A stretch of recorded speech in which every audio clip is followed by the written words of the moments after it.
Hello and meowdy YouTube! We are back with the deadliest man-eaters to ever exist. This is by Good Enough. We're gonna dive in and we're gonna learn about the big scary animals that eat people. That's basically what this video is about. It's gonna be, I was gonna say it's gonna be a fun time. It may not be a fun time. It might be slightly disturbing. This is your trigger warning. I apologize.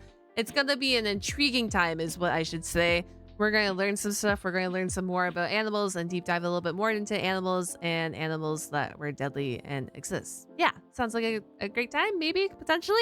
But I hope you guys are all having a fantastic day. And hi, hello, if you're new here, my name is Saphwyn, the silly Neko VTuber.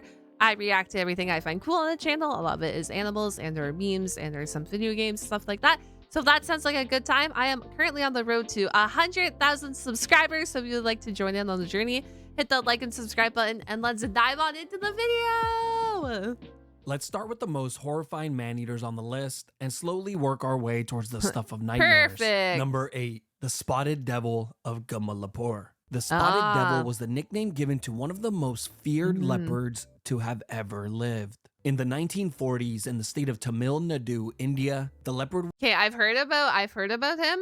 I heard about the spotted devil. That's it. I don't know anything past that though. Would claim 250 miles of jungle as its personal hunting grounds. But the reason this leopard was so feared was for its proficiency in hunting humans. Now, if this isn't terrifying enough, leopards are nocturnal hunters. So any attack that would be carried out would be in the darkness of night, where you would never see it coming. And it's a cat, which makes it really good to hunt in the dark. So you're actually double never seeing it coming because this is its proficiency. This is what it's best at. And 42 people across multiple villages would meet this horrifying fate. The spotted devil became so feared that after a while, people in the villages began to barricade their doors after sunset and refused to step foot outside, including to use the restroom, causing a health crisis in many villages. Oh my goodness. And in its frustration, the leopard would begin to enter homes through windows, roofs, or by any means necessary, snatching people in the dead of night and dragging them into the forest to be devoured. It wouldn't be until the famous hunter Kenneth Anderson was called. That's crazy. You're telling me that he was breaking in through the window and the doors? I thought like if they were just in the house that they would be safe, but I guess not. I guess not at all. Not at all. They were not safe wherever they went. The spotted devil was coming for them, and I guess that's why it deserved its name, Spotted Devil. For help, that the leopard would finally be challenged. Anderson was a notorious hunter that specialized in hunting big game animals, especially those that hunted humans. It would take him 3 nights to finally come face to face with the cat, where he would be woken up in the middle of the night by a stray dog that he befriended that night, when it began to violently shake with uncontrollable fear. Wait. And when he would be waken up in the night by the dog that he took that was a stray dog. So he was originally sleeping on the job. So if he didn't have the stray dog, he could have died. Is this what, are you guys tracking this as well? That dog was the one that woke him up. So what if he didn't have dog? He may not have got the spotted devil. Anderson looked up at the roof. He would catch a glimpse of the devil before losing it in the darkness. He then began to actively search for the cat, and after a few minutes had gone by, he would be alerted by a bark from the stray dog, causing Anderson to quickly turn around and seeing the leopard charging straight at him. And in that instant, he managed to let off 3 shots from his .405 caliber Winchester, killing the cat in its tracks. That dog deserves a medal. That dog actually saved your life. That's crazy. After examining the body, Anderson would discover porcupine quills lodged between the toes of the leopard's Is that why foot, he's mad? An injury that prevented it from hunting its natural prey, resulting the animal to turn to human flesh. Interesting. As for the stray dog that Anderson befriended during that hunt, he would actually go on to adopt him. Yes! The dog! I'm so happy, as he should. That dog should have been adopted because the dog saved your freaking life. Also, welcome in, Al. Hello. Number 7. Yes. The tigers of Chowgud. This was a pair of Bengal tigers consisting of an old tigress and her young adult cub, which over the course of 5 years managed to accumulate 64 confirmed kills. This all took place in the Kumal division in India from 1925 through 1930. The pair of tigers would turn a 1,500 square mile mountain region into their own personal hunting grounds. This terrain would include multiple villages which they actively hunted. They would alternate attacks from village to village, as this tactic allowed them to catch the villagers off guard. And after 3 years of pure hell, the locals began to reach out and seek the help of Jim Corbett. Jim Corbett was an Indian-born British hunter who specialized in hunting man-eating tigers and leopards. But to catch this pair of tigers, it would take Corbett 3 separate hunting trips that spanned over a period of 2 years. Can we just acknowledge the fact that all these hunters were specialized in hunting man-eater big cats or lions or whatever? Like, that was all their specialty. Eventually, on his 3rd trip on the 19th day, he would finally come face to face with a pair of tigers. He headed to the small village of Kala Agar, which was the last place the tigers were known to be. There, he began to hang buffalo meat as bait in the hopes that it would lure out the cats. While on post, Corbett would be alerted by a companion that they had heard the lions nearby. And before he knew it, he would turn a corner and catch himself standing right in front of the tigress at a distance of 8 feet. She was sitting next to a large boulder when Corbett would take the shot, killing her and putting an end to the attack. That's so close, He would then kill the young adult cub shortly after. Upon further investigation, he would discover that the tiger's claws and canine teeth were broken and her front teeth completely worn down, causing her to turn to humans as her primary source of... I wonder if this is going to be a common thread when we continue going throughout this video. A lot of these man-eater animals, or whatever you want to call them, the deadliest man-eaters who ever exist, have all had a natural impact that impacts their natural hunting grounds, and that's why they turn to humans. Like, I'm curious if this is going to be a trend throughout the video, because the first 2, it's been a trend, so to be determined. Food. Number 6. Interesting. Osama the crocodile. This was a terrifying crocodile that lived on Lake Victoria in Africa from the years 1991 through 2005. It is believed that this one crocodile has eaten over 83 people. Jesus. It's very difficult to confirm these numbers since the crocodile would oftentimes attack people that were fishing alone, and of course would consume them whole. And this is why, if you're in Crocodile County, be cautious. Be 6 feet back from the water, unless if you're fishing or whatever, but you gotta be cautious. This is your warning. Be cautious around water in these areas. Multiple instances where pieces of clothing would wash ashore from someone who had recently went missing. But sadly, ripped pieces of clothing were not the only thing to wash ashore. Sometimes an arm or a leg would too. The locals have even reported seeing children dragged from shore after attempting to fill their buckets. But the horrifying nightmare doesn't stop there. The crocodile would even develop the skill of capsizing boats by slamming the boat from underneath, sending the fishermen flying into the water, becoming easy lunch. This crocodile was such a menace that he would oftentimes just launch himself vertically out of the water and belly flopping directly onto people's boats. Sorry for laughing, but that's the equivalent of like a whale breaching out of the water. And instead, it's just a crocodile who learned his ways. Clamping onto fishermen's legs and dragging them into the water. And out of all the people this crocodile attacked, only 15 of them would survive to tell the tale. But thankfully, in 2005, the crocodile would finally be caught, where he was then killed and made into luxury handbags. Actually, Number 5, wait, the man-eating leopard. Damn. So they really, after they took it upon themselves, and they're like, yeah, you know what? You're caught now. You could be our new like Prada handbag.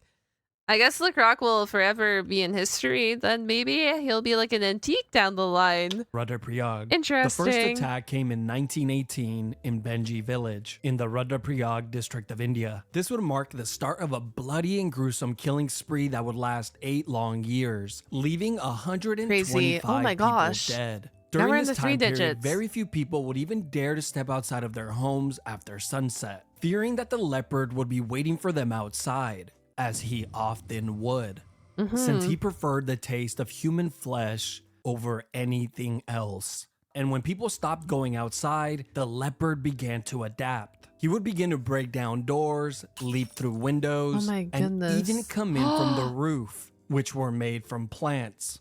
And once inside, he would grab the... Yeah, so these are like little village huts almost. That makes sense. That's so crazy though.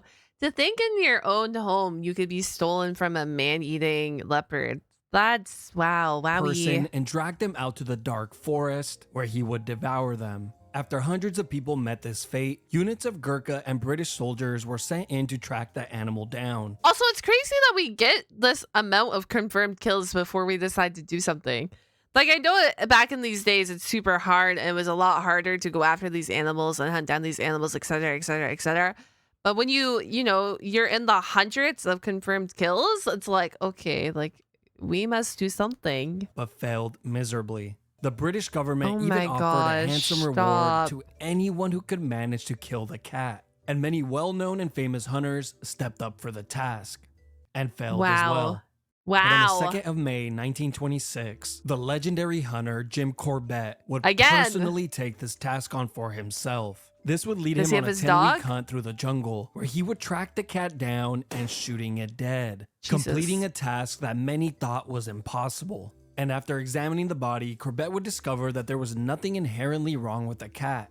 Well, nothing that would prevent it from hunting its regular prey, since it did have some bullet wounds from hunters who had recently missed its vital organs. But other than that, it was fine. Corbett came to the conclusion that the cat had developed a taste for human flesh when it was still very young. You see, a cholera outbreak occurred years prior, and many people who died from the disease would be taken to grave sites where they were left.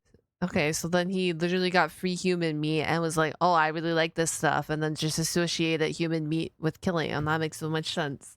Wowie, wowie, okay. And to a young cat, this would have been easy food. But when the disease inevitably slowed down, the bodies did too, causing the cat's food supply to dwindle down. So naturally, the cat began to hunt and consume the food that it had always eaten.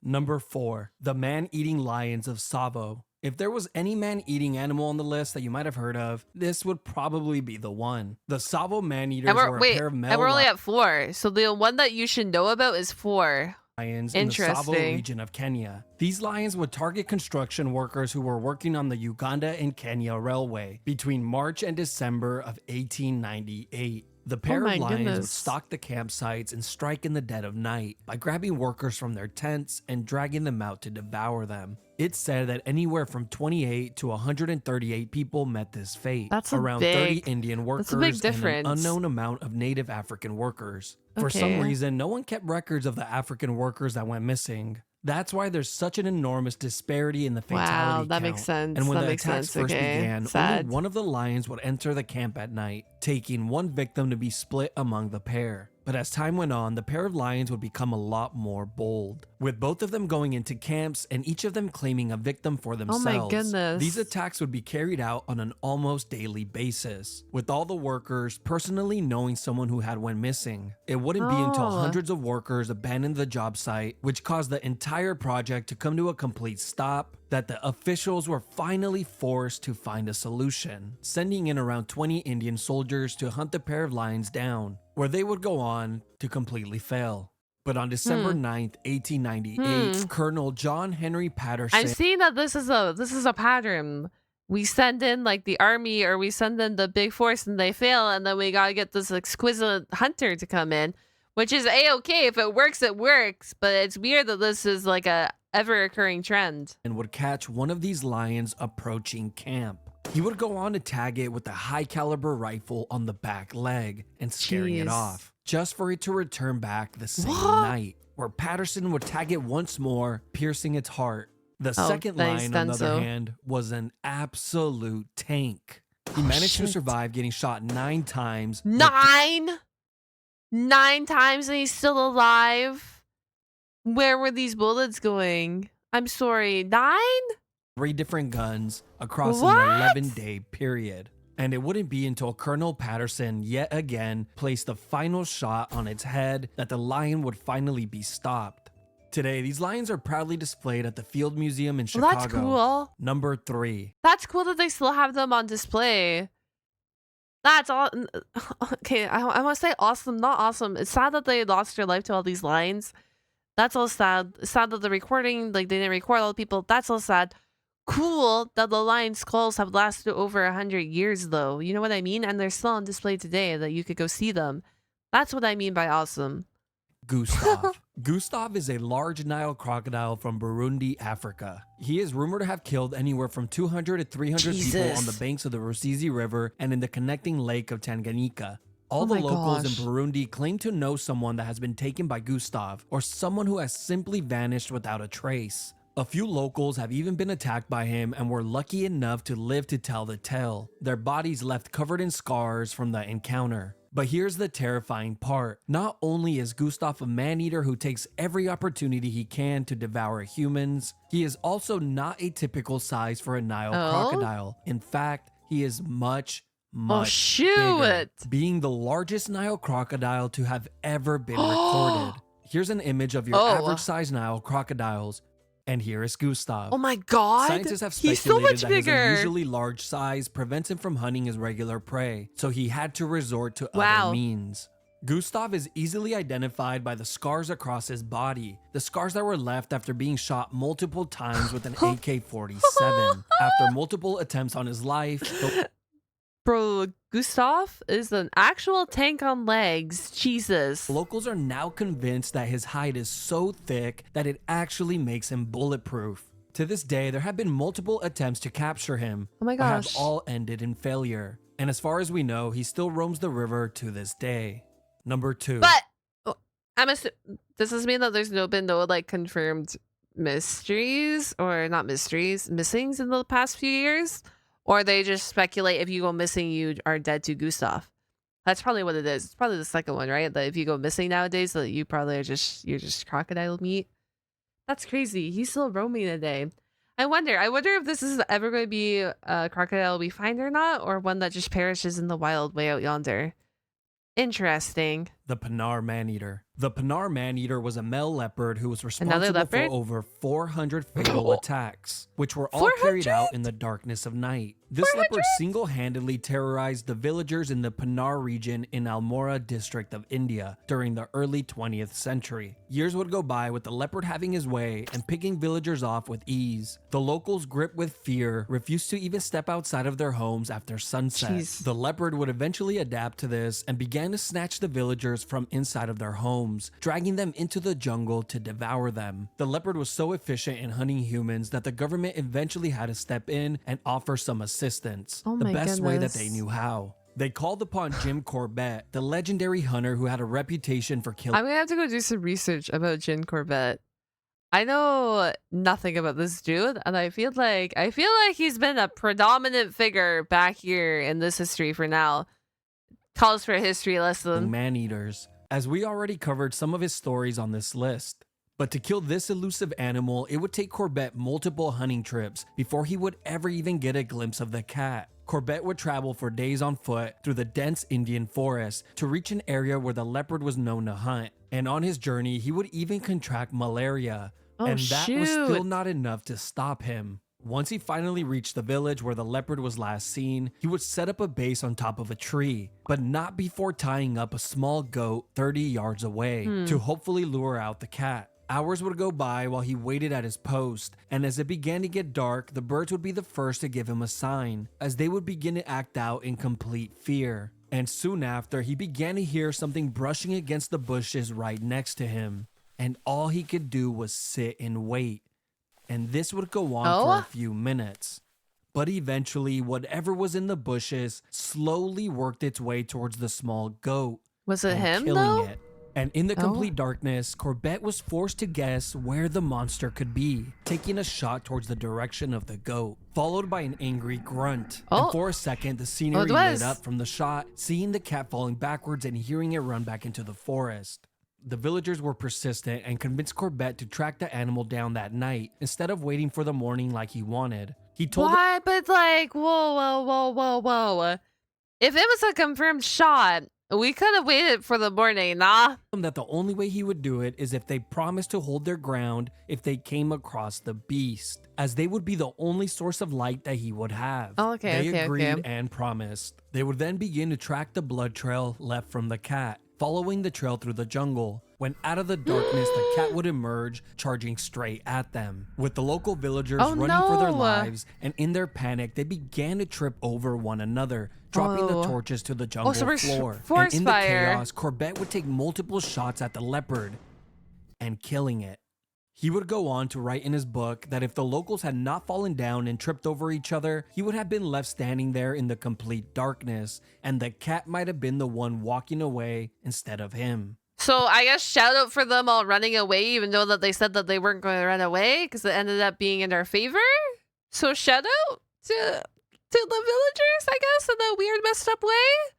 I'm so curious to know what number 1 is. I wonder if it's a good cat. Is it going to be another cat? Number 1. The Devil of India. Ah, this is the single deadliest animal to have ever lived and would make one hunter an absolute legend. The Devil of India was a Bengal tigress responsible for an estimated 436 deaths, which she acquired in Nepal and the Kumail division in India from the late 19th and early 20th century. The tigress was even entered into the Guinness Book of World Records for holding the largest number of fatalities by a single animal. The killings first began— You know it's real when you get into the Guinness Book of Records. That's all I gotta say. And in western Nepal, where the villagers were tormented and eaten for 3 long years. Hunters would eventually be sent in to track the animal down, but she would prove to be too elusive. Eventually, the Nepalese army was called in, and they would succeed in scaring her away, forcing her across the border and into India, where she would continue to hunt for humans in the Kumail district. I just don't understand. Anytime the army gets called in, they don't successfully kill the creature, the animal or whatnot. Like, I don't know. I don't know, man. I don't know. Oops, sorry. Her kills between multiple villages, picking anyone off who would venture into the woods. And since all the kills were done in broad daylight, this would leave the villagers completely paralyzed with fear, preventing them from working and leaving their homes. This nightmare would last for a dreadfully long 4 years, but eventually a handsome reward would be offered to any man who could manage to kill the beast. Many well-known and famous hunters would attempt this task, but would all return home with a taste of defeat. But in 1907, a young and unknown 31-year-old hunter would take this challenge on for himself. And surprisingly, he would refuse the money as he accepted the task simply to help. He wanted the attention. 4-day trip on foot through the dense jungle. Before reaching the town. This is how you make a name for yourself. You take out the number 1 predator, you will make a name for yourself. I hope we get some honorable mentions where too. The animal was last seen. On arrival, he would be shocked to discover a ghost town, since everyone was locked inside of their homes, with the locals claiming that the animal had been roaring in the nearby jungle for the last few days. The young hunter would then proceed to the site where the last victim was taken, discovering nothing but a few of the victim's bones. While investigating, word of a new attack reached the village. It was from the neighboring town. The hunter quickly set out on foot once again, but by the time he reached the town, he would discover that a newer attack had just taken place. He would reach the new attack site and began to follow the trail of blood, seeing nothing but a small glimpse of the tigress on the horizon. But he was forced to abandon the pursuit, since nightfall was but moments away. The following morning, the hunter came up with a plan. He instructed the villagers to make loud noises by screaming and banging pots. As he began to walk through the dense jungle and working his way to the grasslands at the edge of the forest, the villagers would begin to make noise too soon. The hunter was left with no choice but to run as fast as he could through the dense jungle, slipping and falling on rocks and roots, trying his best to get to the edge of the forest before the beast. Once he finally arrived and out of breath, he feared that he might have missed her. He waited for a moment, catching his breath. Bro, this is so suspenseful. And she appeared, walking out of the forest like he predicted. He would ready his rifle and take the shot, wounding the animal on the back leg. As the giant cat began to climb over. Bro, I'm sorry. They're making this so climatic. Like, it's so stressful. I know that the animal probably ends up dead because this is what happens, but I'm so stressed anyways. The hunter took the delivery of this and missed. With the cat over the rock and out of sight, the only option left was to track her down. Once he climbed over the rock to see where the animal had gone, she would instantly appear standing on top of another rock where she would begin to charge him head on. And in that instant, the hunter would let off his third shot, sending the animal from a complete charge to collapsing onto the floor. You did it! You did it! She would take her last and final breath. Upon inspecting the body, the hunter found that the tiger's top and bottom jaw were completely broken. A hunter long ago, before she was ever a man-eater, attempted to kill her for sport. Oh, this explains it all. Attempted to kill for sport, broke her job, spirals her into becoming a human man-eater. Well, permanently injuring her, preventing the animal from hunting and eating you her did it yourself. prey, resulting in her having to resort to eating humans as a means of survival. But after 7 long years and devouring over 430 people, the nightmare would now come to an end. The people from It's also too, animals like this will sometimes hold vengeance, right? They associate one bad human with all bad humans, so then all humans are a target. Villages would finally have true peace and their normal lives return to them. And for the young hunter who killed the beast, he would go down in history as one of the most prolific hunters to have ever lived. Of course. He would be remembered for generations and would even have the first national park in India named in his honor. This 31-year-old unknown hunter was no one other than Oh my Jim gosh. Corbett. Of course. Of course it was. Man, I'm kind of interested on the timeline of Jim's life now, just because he showed up so many times within this video. He probably has such an in-depth life. Anyways, that wraps up this video. I hope you enjoyed it. Please let me know if you want me to react to any more good enough videos or give me suggestions on good enough videos. I'm pretty new to their channel, so yell at me. Tell me what videos you want me to see, all that fun stuff. And if you made it all the way to the end of this video, comment down a tiger emoji because, you know, it's on brand for the video we just watched.